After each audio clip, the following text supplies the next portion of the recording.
Исследование Виктора Максименкова «Белые боги Ближнего Востока от шумеров до скифов и Тартарии. Дея, возврат пятой планеты и ее спутников Фатты и Люцифера». По признанию современной науки, шумерская цивилизация – одна из древнейших на Земле. Так как более 6000 лет назад в районе Месопотамии появилась таинственная, разумеется, только для науки, и уникальная цивилизация шумеров, имевшая все признаки высокоразвитой. Целью данной статьи познакомить читателей не только с самими шумерами и другими белыми богами Ближнего Востока, но и благодаря их знаниям расширить базу данных современного человека, не только о прошлой нашей Земли, но и всей Солнечной системе, вернув на место те недостающие планеты и луны, о которых знали древние. Расшифровка шумерских рукописей вызвала шок у исследователей. Для понимания, почему тексты из Шумера вызвали такую реакцию у ученых, достаточно упомянуть те данные, что содержались в шумерских текстах и уже расшифрованы самой наукой. Шумеры использовали троичную систему исчисления, узелковое письмо, использованную после шумеров только при создании современных ЭВМ, числа Фибоначчи, золотое сечение. Самая первая шумерская цивилизация возникла не менее 445 тысяч лет назад. Это по данным самих шумеров, наука этому верить не хочет. Цивилизация шумеров обладала рядом современных знаний из области химии, фитотерапии, космогонии, астрономии, современной математики. Шумеры обладали познаниями в генной инженерии, описывается создание Адама. Древние имели современное государственное устройство, суд присяжных и выборные органы народных депутатов и еще много чего присущее только современному обществу. В шумерских текстах содержится информация о происхождении, развитии и строении Солнечной системы и событиях возрастом 4 миллиарда лет. В их изображении Солнечной системы, которая находится в ближневосточной секции Государственного музея в Берлине, в центре системы находится Солнце, окруженное всеми известными сегодня планетами. В изображении Солнечной системы у шумеров есть отличия, главным из которых неизвестная большая планета между Марсом и Юпитером, 12-я планета по шумерской системе. До нашего времени сохранились прекрасные образцы шумерской скульптуры, созданные в начале 3-го тысячелетия до нашей эры. Они нам и помогут увидеть жителей древнего Шумера и их богов, которые будут иметь яркие голубые глаза и белую кожу. Что для нас сейчас уже не удивительно, так как таких богов мы уже встречали по всему миру в статьях «Белые боги Америки» еще 1000 лет назад, по ссылке. Оптика и телескопы 5300 лет назад, или пропишем современной науке очки, чтобы она увидела слона в виде артефактов древней оптики, хранящихся по всему миру. Весьма распространенным типом скульптуры в Шумере был так называемый адорант – статуя молящегося человека со сложенными на груди руками, сидящего или стоящего. На примере таких статуй отчетливо прослеживаются характерные особенности шумерской скульптуры и жителей самого Шумера и их богов. Роговица глаз изготовлена из морской раковины, радужная оболочка из ляпис-лазури или смолы. Глазная впадина покрыта канифолью. В результате создается эффект огромных, вылезающих из орбит глаз, жалобных и одновременно устрашающих из-за отсутствия век. В результате лицо принимает серьезное, строгое, несколько жесткое выражение. Этнические черты редко различаются по формам статуй и их глазам. Голова правителя Шумер 4000 лет назад, музей Чикаго.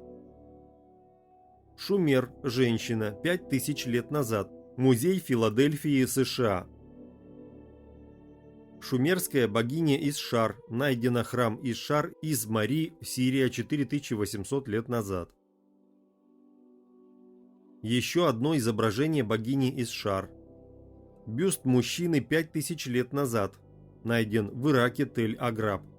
Фигурки из Йемена, царь Пальмиры. Напомню о мнении официальной науки, которая относит скифов к ветви древних иранских народов, откуда-то пришедших в степь к северу от Ирана приблизительно 1000 лет до нашей эры. Нам все время рисуют скифов, древних шумерийцев, туранцев, иранцев и персов, черноволосыми, неевропейского типа лицами. Но давайте посмотрим еще на древних персов. Как же они выглядели на самом деле? В рудниках Ирана обнаружена мумия древнего персиянина. И таких мумий найдено уже с десяток. Точные данные не хотят разглашать, потому что идет давление и шантаж в отношении найденных артефактов заинтересованных лиц и сокрытие и замалчивание фактов. К примеру, недавно в Иране нашли гробницы мумий царей парусов, но сенсации как-то не случилось. Для нас наличие таких мумий не так удивительно, ведь мы уже изучили русские надписи из того региона ранее. Русская надпись на солнечных часах из Набатейской Хегры в Саудовской Аравии возрастом минимум 2500 лет. Изображение перса на изразцах из персидского дворца в Сузах, Элам. Классический тип стройного европеоида с правильными чертами лица. Борода показана светлой. Расовый тип перса на дворцовых изразцах из Суз. У перса русые волосы и голубые глаза. Эллинистическое изображение перса. Изображение перса на саркофаге Александра Македонского. Волосы покрашены в светлый цвет. Александр Великий поражает перса. Изображение на саркофаге. Показательно, что македонцы не видели в расовом отношении разницы между собой и персами. Новоперсидское изображение царя. Прототип внешности европейских средневековых королей. Волосы завиты искусственно, в соответствии с тогдашней царской модой. Надо признать, древняя историческая традиция, представленная в Библии, считающая Скифа старшим сыном киммерийца, а киммерийца старшим сыном Япета, арийца, абсолютно верна. Кстати, Марс наши предки называли земля Арея, не оттуда ли арийцы? Скиф-киммериец на греческой вазе 7 века до нашей эры и скиф 5 век до нашей эры со щитом. Обратите внимание на шапку, которую можно встретить по всему миру. Предлагаю в дальнейшем называть эту шапку скифа-тартара русской. Для людей, интересующихся, очень рекомендую обращать внимание на ее носителей в истории, так как всех этих скифов, татаров, русских объединяет не только общая одежда, символика, генетика, но и по сути различные для историков, все они носители единой культурной традиции, славящих янь и инь. Но если это были наши предки, то они должны были нести еще и символьную традицию, которая сопровождала бы их в повседневной жизни. Рассмотрим единые символы Ближнего Востока от шумеров до персов и скифов. Вот такие керамические изделия найдены в этом регионе еще до Шумера. Керамика убейцкой культуры 4500-5500 до нашей эры. Этих коренных жителей Месопотамии потеснили шумеры, придя откуда-то с гор. Такие изображения свастики мы находим по всему миру. Керамическое изделие с рыбками интересно нам особо, так как несет орнамент, выполненный меандром, который мы уже наблюдали на мезинском браслете, описанном в статье по ссылке. На территории Российской империи в 1908 году найден календарь 20-тысячелетней давности, который объединяет и объясняет многие календарные системы, распространенные позже по всей Земле. Теперь посмотрим на изображение шишки, шишковидные железы. Частенько присутствует у шумеров и других народов. Рим, Египет, Греция, Месопотамия, Индия. Гриф – символ, распространенный повсеместно вплоть до 17 века в той же Тартарии. Греция, Египет, Этрузия, Индия, Ассирия, Китай. Флаг Тартарии. Чина, Тартария. Скифское золото. Звериный стиль в храмовом убранстве. Обратите внимание на многочисленные изображения грифонов. Единая тайнопись воинского сословия прошлого, осколки которой современный человек знает под названием «арабская вязь», что прямо указывает на узелковое письмо древних, было распространено ранее по всей земле. Для отображения троичной системы очень удобно использовать узелковое письмо, которое по своей сути и является троичным кодом, наподобие современных компьютеров, что соответствует структуре самой природы, в которой все объемно. Более подробно с узелковым письмом можно ознакомиться в прошлой статье «Узелковая письменность славян». Узелковая письменность славян про письменность всей Земли по ссылке. Также хотелось бы напомнить читателям про легенду о Вавилонской башне, которая дает нам всем подсказку о том, что в прошлом на Земле была не только единая система письменности, но также и единый язык, о чем там прямо и говорится.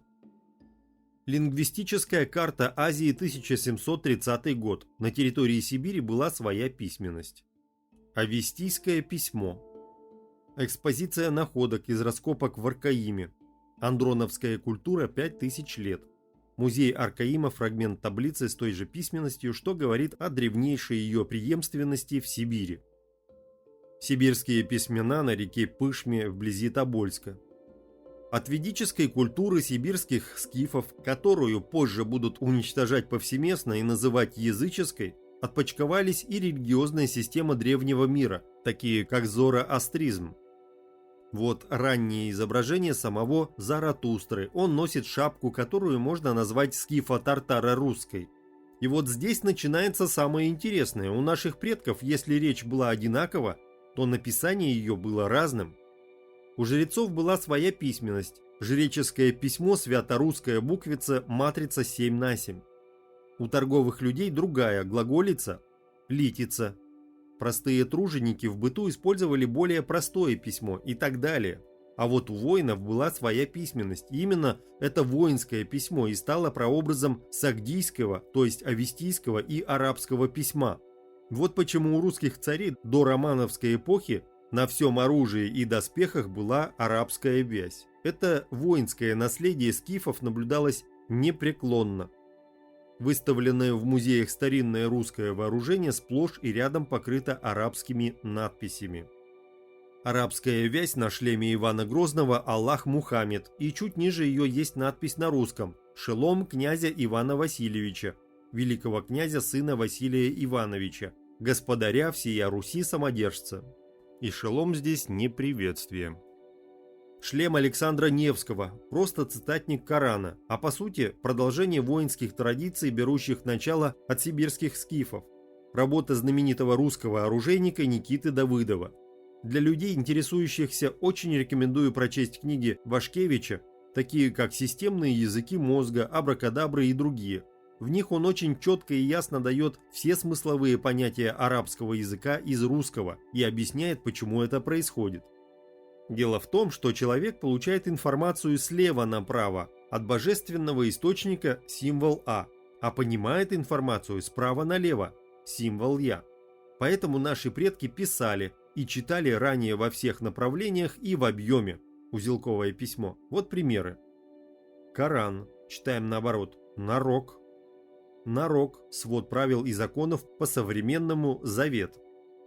Современные историки пытаются убедить нас, будто бы средневековые арабы буквально завалили Русь своим вооружением, которое русские воины гордо носили на себе, якобы совершенно не понимая смысла мудреных арабских письмен, начертанных на их щитах, доспехах и мечах.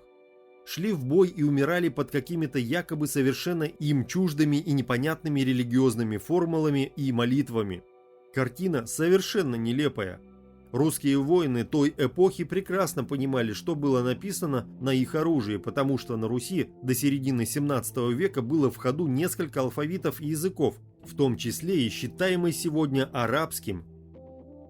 Приезд антиохийского патриарха Макария в Россию в половине 17 века для сбора пожертвований и для суда над патриархом Никоном. Вполне себе такая арабская вязь. Пример взаимосвязи санскрита, русских и арабских слов. Воггун – огонь, агни. В принципе, звучит примерно одинаково. Еще недавно по современным меркам в Ордынской Руси использовалась не только славянская письменность, но и арабская. Русские вплоть до конца XVI века на бытовом уровне хорошо владели тюркским языком, то есть тюркский язык до сих пор был вторым разговорным языком на Руси, пока пришедшие в 1613 году к власти Романовы не стали насаждать миф о татаро-монгольском иге на Руси и презрении ко всему татарскому. Напомню, что первичной прародиной колыбелью многих народов была Сибирь, что логически вытекает из опыта привлечения к исследуемому вопросу палеоклиматологии, палеогеографии, палеоэпиграфики и так далее. Именно из Сибири шло расселение славяно-ариев по всему миру. Наши предки активно приобщали к земледелию и ремеслам кочевые племена людей по всему миру, бок о бок с ними проживающих. На определенном этапе это привело к взрывному нарастанию их численности, а затем и к агрессивности. Поэтому была создана полоса Великого Турана, раскинувшаяся от нынешних японских островов вдоль Китайской стены до Тяньшаня и Кавказа, а далее Змеевые валы, и так вплоть до Английских островов. Таким образом, наши предки разграничили ареал своего расселения от ареала расселения других народов. Именно со времен Великого Турана скифская воинская атрибутика постепенно закрепилась на оружии, обмундировании, и та древняя символика теперь используется многими странами. Казачье письмо в 3 письменах стрелками указан атавизм сагдийско-арабского, подчеркнуто: «Казаки, бояре наши противники, молитесь за царя, а бояр берегитесь. Бойтесь, казаки, не закона, а правителей. Казаки, не делитесь и не рассыпайтесь, блюдите законы и заветы мои». Образец полуустава скорописи и вязи. Буслаевский псалтырь, 1470-1490 годы. Атавизмы древнего письма сагдийского арабской вязи в русской рукописи 15 века. Подчеркнуто: казаки своего заработка дают 1/3 часть в казну войска. Учитель, ставь на круг учить грамоте девочек и мальчиков.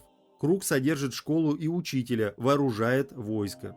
Как видим, у диких варваров, в кавычках, была письменность, школы, учителя, и именно казачество сохранило этот уклад жизни скифов почти до наших времен. Однако за 100 лет об этом целеустремленно и тщательно забылось. Как говорится, нам сделали забыть, и скифы снова стали загадочным, исчезнувшим народом.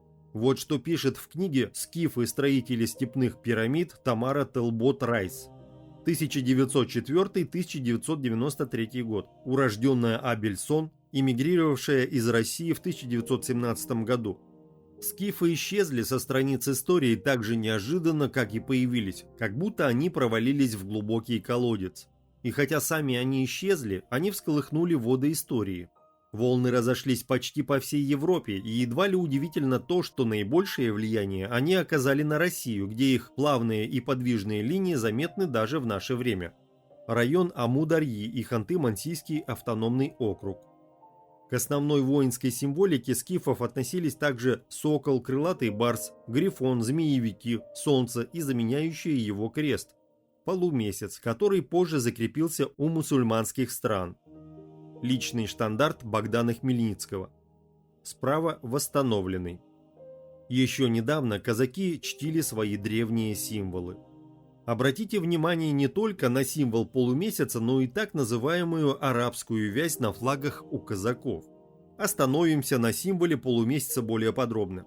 Так как у шумеров были найдены и расшифрованные данные о событиях прошлого, которые происходили сотни тысяч лет назад, то мы можем предположить, что символ полумесяца – это первая луна Земли Леля, которая погибла в катастрофе вместе с Даарией 111 тысяч лет назад, согласно информации, описанной в Ведах.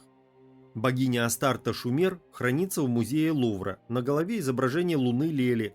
Белая кожа и голубые глаза – так выглядят боги у шумеров. В подтверждение этого может служить, что у самих шумеров неделя была 7-дневная. Именно такая неделя и у нас в наше время, как и кратная 60 система исчисления времени. Божества в порядке значимости. Божество планета день недели. 1 – Шамаш, 1 – Солнце, 1 – Воскресенье. 2 – Син, Луна, понедельник. 3 – Нергал, Марс, вторник. 4 – Набу, Меркурий, среда. 5 – Мардук, Юпитер, четверг. 6 – Иштар, Венера, пятница. И 7 – Нинип, Сатурн, суббота. Именно Юпитер, он же Мардук, назывался величественным, как и эта планета самая крупная в Солнечной системе, поскольку в самом шумере изображений, показывающих еще одну луну Земли Лелю, период оборота 7 дней, огромное количество. На всех изображениях так надо понимать символы. Камень Алатырь, восьмиконечная звезда, это Солнце. 4 основных праздника в году мужских и 4 женских. В разных статьях я неоднократно обращаю ваше внимание на этот символ.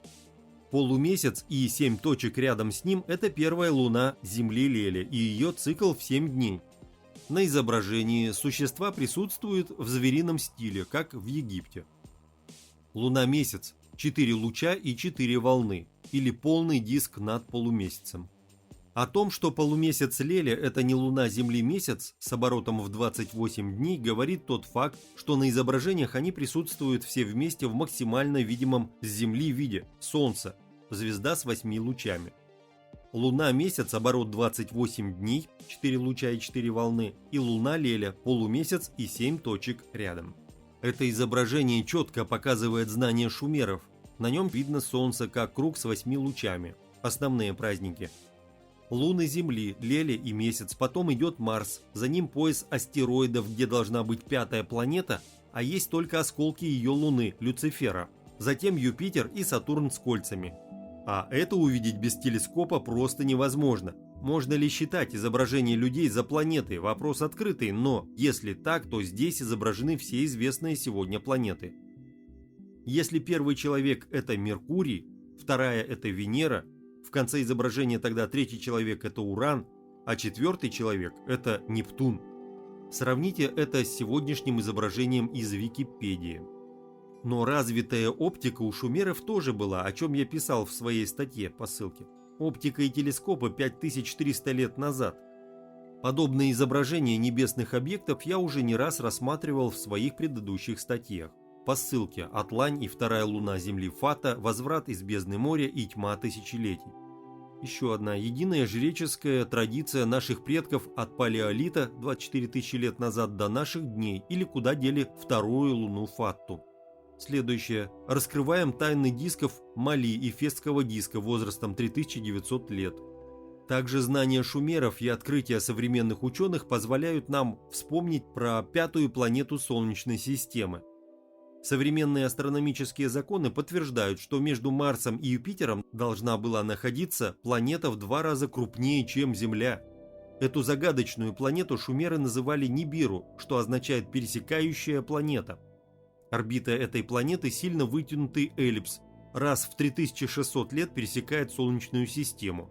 Следующее прохождение Нибиру через Солнечную систему ожидается между 2100 и 2158 годами. Из шумерских хроник мы узнаем, что планета Нибиру была заселена сознательными существами ануннаками. Продолжительность жизни их вида составляла 360 тысяч земных лет. Они были настоящими исполинами, женщины ростом от 3 до 3,7 метров, а мужчины от 4 до 5 метров. И следы таких больших людей мы находим по всему миру.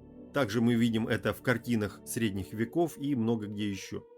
В Ведах Земли пятая планета Солнечной системы называется Дея, и у нее есть 2 спутника Фата и Люцифер.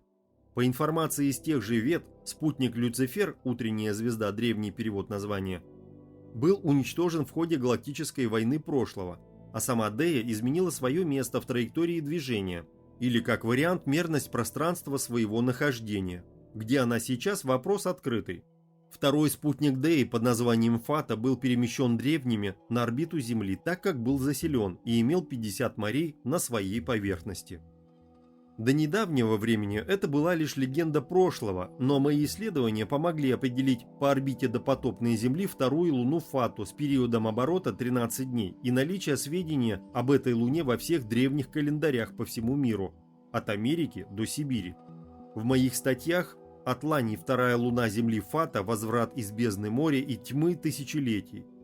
Единая жреческая традиция наших предков от палеолита до наших дней, или куда дели вторую луну Фатту. Современные астрономы обнаружили и изучили совокупность осколков какого-то небесного тела, имеющих общую орбиту, соответствующую орбиту неизвестной пятой планеты Солнечной системы, Деи, или Нибиру по переводам современной науки шумерского. Единственной проблемой науки стало то, что все осколки из пояса астероидов, находящегося сразу за орбитой Марса, при их объединении в один объект будут по размеру меньше, чем наша сегодняшняя Луна Земли, Месяц. Для понимания науки это проблема, для нас же это еще одно подтверждение древней легенды о погибшем спутнике Деи Люцифере. Так что можно уже сказать смело, что мы нашли два спутника Деи, пятой планеты, и ее саму в древности. Люцифер, его осколки и составляют пояс астероидов на месте пятой планеты. Фата была перемещена на орбиту Земли и погибла в результате войны с Атланью, ее осколки разбросаны по всей Земле, а сведения о ее наличии сохранились во всех календарях древности, которым более 13 025 лет. Еще более интересными открытиями стали сведения у шумеров про генетические эксперименты. И весь процесс создания человека или процесс смешения божественных и земных компонентов, процесс оплодотворения в пробирке, расписан с подробностями на глиняных табличках и изображен на цилиндрических печатях шумерских хроник. Эти сведения буквально потрясли современных генетиков. Древняя еврейская Библия Тора, которая родилась на руинах Шумера, приписывала акт сотворения человека Элохиму, по звучанию очень похоже на Аллах. Слово это дается во множественном числе и должно переводиться как «боги». Ну а цель создания человека определена очень точно. И не было человека для возделывания земли. Вот, собственно, для чего и был создан человек. Какие сейчас народы к нему принадлежат, надо разбираться. Хотелось бы обратить внимание читателей, что по Библии человек был создан на 6-й день творения, из углерода. Бытие 1. На 6-й день мужчина и женщина отдельно. А Адам и Ева на 7-й день творения из кремния, глины и ДНК богов. Возьмите любую книгу по сельскому хозяйству, и вы увидите, что основа всей жизни на Земле – углерод. Как выглядели эти боги – отдельный вопрос. Может быть, так, как на фигурках, найденных на том же Ближнем Востоке? Правитель Нибиру-Ану и главный ученый анунаков Энки решил создать Адаму. Это слово происходит как «Адамах» – земля и означает «землянин». Энки решил использовать прямо ходячих антропоморфных существ, уже обитавших на Земле, и усовершенствовать их настолько, чтобы они понимали приказы и могли пользоваться инструментами. Они понимали, что земные гоминиды еще не прошли эволюцию и решили ускорить этот процесс. В Торе Энки называют «нахаш», что в переводе означает «змей», «змея» или «тот, кто знает тайны, секреты». А эмблемой культового центра Энки были две переплетенные змеи. В этом символе можно разглядеть модель структуры ДНК, которую Энки мог разгадать в результате генетических исследований. В планы Энки входило использование ДНК приматов и самих анунаков для создания новой расы. Биороботы, которых не жалко и которые несут одну интересную функцию – мимикрия. С кем рядом живут, на тех и становятся похожи их дети. В помощнице Энки привлек молодую красивую девушку, которую звали Нинти, госпожа, дающая жизнь. Впоследствии это имя заменили псевдонимом Мамми, прообразом универсального слова «мама». В хрониках приводится инструкция, которую Энки дал Нинти. Прежде всего, все процедуры должны совершаться в совершенно стерильных условиях. Тексты Шумер неоднократно упоминают о том, что перед работой с глиной Нинти первым делом мыла руки. Как яствует из текста, Энки использовал при работе яйцеклетку африканской обезьяны женского пола, обитавшей севернее Зимбабве. Удачно оформившуюся яйцеклетку затем поместили в тело богини, которой и согласилась стать Нинти. В хрониках описано, насколько длительно была беременность, как делали кесарево сечение и появление на свет первого биоробота – Адама. Утверждение шумеров о небесной битве 4 миллиарда лет назад также с большой долей вероятности подтверждено наукой. После открытия того факта, что Уран, Нептун и Плутон лежат на боку, а их спутники лежат в другой плоскости, стало ясно, что столкновения небесных тел изменяли лик Солнечной системы. Значит, они не могли быть спутниками этих планет до катастрофы. Откуда же они взялись? Ученые считают, что они образовались от выбросов вещества с планеты Уран во время столкновения. Ясно, что какой-то разрушительной силы объект столкнулся с этими планетами, да так, что смог развернуть их оси. По подсчетам современных ученых, эта катастрофа, которую шумеры окрестили небесной битвой, произошла 4 миллиарда лет назад. Заметим, что небесная битва, согласно шумерам, вовсе не означает пресловутые звездные войны. Речь идет о столкновении небесных тел огромной массы и другом аналогичном катаклизме. Также заметим, что шумеры довольно точно не только описывают вид Солнечной системы до небесной битвы, то есть 4 миллиарда лет назад, но и указывает причины того драматического периода. Кроме того, шумеры были превосходными путешественниками и исследователями. Им приписывается изобретение первых в мире судов. В одном словаре шумерских слов содержалось не менее 105 обозначений различных типов судов по их размерам, назначению и по виду грузов. В одной надписи говорится о возможностях ремонта судов и перечисляются виды материалов, которые местный правитель привозил для строительства храма своего бога, приблизительно в 2200 году до нашей эры. Широта ассортимента этих товаров поразительна, начиная от золота, серебра, меди и до диорита, сердолика и кедра. В некоторых случаях эти материалы перевозились более чем за 1000 миль. Может, некоторые суда имели и функции полета, так как в самих текстах говорится про летательные аппараты, про инфраструктуру по их обслуживанию, да и изображений летательных аппаратов множество. В табличках упоминается о том, что к одному из правителей Шумера по имени Гудея прибыл бог на некой птице из металла черного цвета. Бог имел золотой шлем, очевидно скафандр. Он повелел строить убежище для своей летающей птицы. Как только постройка была завершена, остальные боги стали охранять ее и сказали людям удалиться от нее, чтобы люди не попали в огненные струи, которые исходят из огненной птицы, когда она начинает или завершает полет. Говорится, что название им шумеры дали Му. Плюс мы уже освещали данные про летательные аппараты и аэродромы древних в статьях. Найден аэродром древних цивилизаций или инопланетян. Аэродром Юндум обнаружен на территории маленькой африканской страны Гамбия. Еще одна – это полный залет или изображение НЛО по всему миру. Также это бы объясняло наличие следов присутствия шумеров в Америке задолго до Колумба. Про эти находки я уже писал в статье «Белые боги в Америке еще 1000 лет назад. Все коренные народы Америки – выходцы из Сибири». Сравните сами изображения из Америки слева и Шумера справа. Наука утверждает, что в Шумере впервые возникли космогония и космология. Появился первый сборник пословиц и афоризмов.